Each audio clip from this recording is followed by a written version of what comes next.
In the English countryside lives Emma Woodhouse, a young, high-class busybody who entertains herself by meddling in the romantic affairs of those that surround her.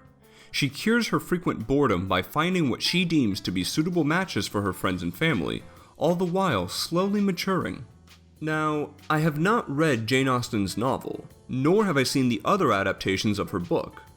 As such, I was not familiar with this story in the slightest before seeing the film. But after I watched the first trailer a few months back, this movie instantly skyrocketed to be one of my most anticipated for the year. So outside of watching the trailers, I went into this picture completely blind, and I came out with a huge dopey grin because Emma is simply delightful. It's nice knowing that in a time where cinema is dominated by big budget productions and franchise installments, there's still room for the comedy of manners, and a good one at that.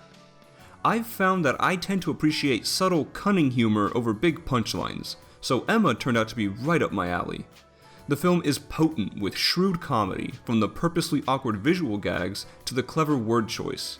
It's all pulled off with a nimble grace that feeds into the tone and aesthetic wonderfully. You'll notice that my plot summary earlier was pretty short and vague, and that's because Emma doesn't really follow a rigid plot structure as we know it. Rather than having a conflict that carries us through to the end of the movie, Emma is instead focused on spending time with a group of characters, experiencing their lives and interactions. It took me a few minutes to get adjusted to this format, I won't lie, but once I did, I was completely invested in the sundry assortment of personalities. Emma is, of course, our main character, and she's a charmingly unlikable person. She has little concern for the feelings of others, fiddling with their emotions quite carelessly. Emma seems like she's helping her friends, but it's only because they don't realize that they're actually her puppets, being manipulated by her wit and influence. Anya Taylor-Joy portrays the eponymous crafty mistress, and she's nothing short of brilliant.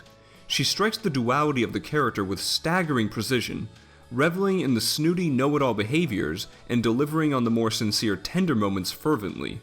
Taylor-Joy is an exceptional talent, and Emma Woodhouse is one of her strongest outings.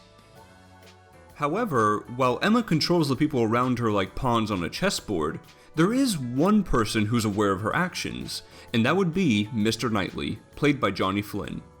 Mr. Knightley has lived near Emma long enough to know about her habits, which often leads to gripping confrontations between the two. Flynn adds a welcome dose of reality to the elaborate elements of the picture. Mr. Knightley is easily the most down-to-earth character from the main bunch, and Flynn imbues him with a rational practicality and a winning sensibility that make him such a genial presence. The chemistry between Flynn and Taylor-Joy is also a treat, at times spicy and at other times sweet.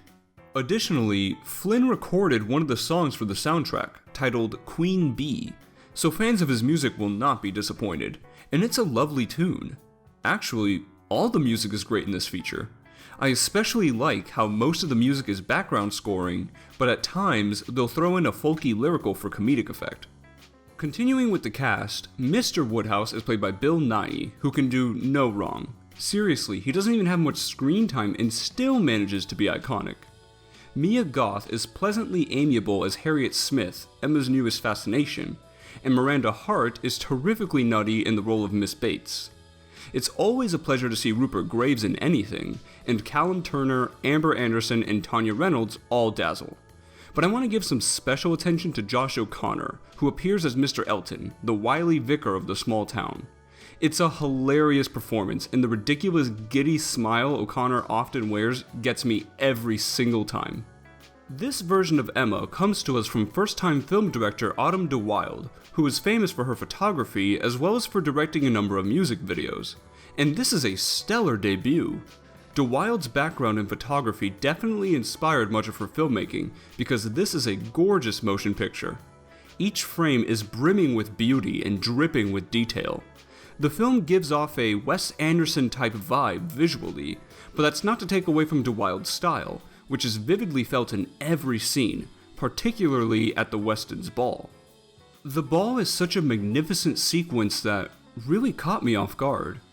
There are plenty of great moments within this scene, but my favorite is when the film decides to slow down and just watch the characters we've come to know dance. There's no dialogue, the story doesn't really move forward. It's just dancing to some enchanting music.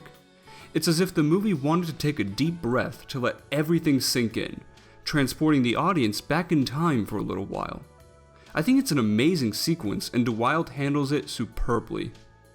Emma is a fabulous film about a young woman learning to grow up beyond the world she thinks she lives in. It dips its hand into themes of social class, gender, and masculinity even, and tackles them efficiently.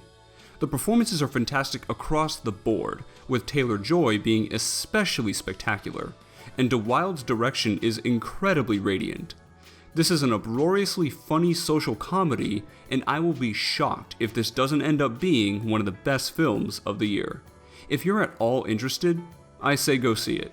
You won't want to miss it. I give Emma an A. Thank you so much for watching this review. If you liked the video, then please consider giving it a thumbs up and subscribing to my channel for similar content because that would really help me out. You can also follow me on Twitter at MiamiMovieMan, and if you want to keep up with what I'm watching, then go ahead and look me up on Letterboxd as well. I'm the Miami Movie Man, and I'll see you in the next video.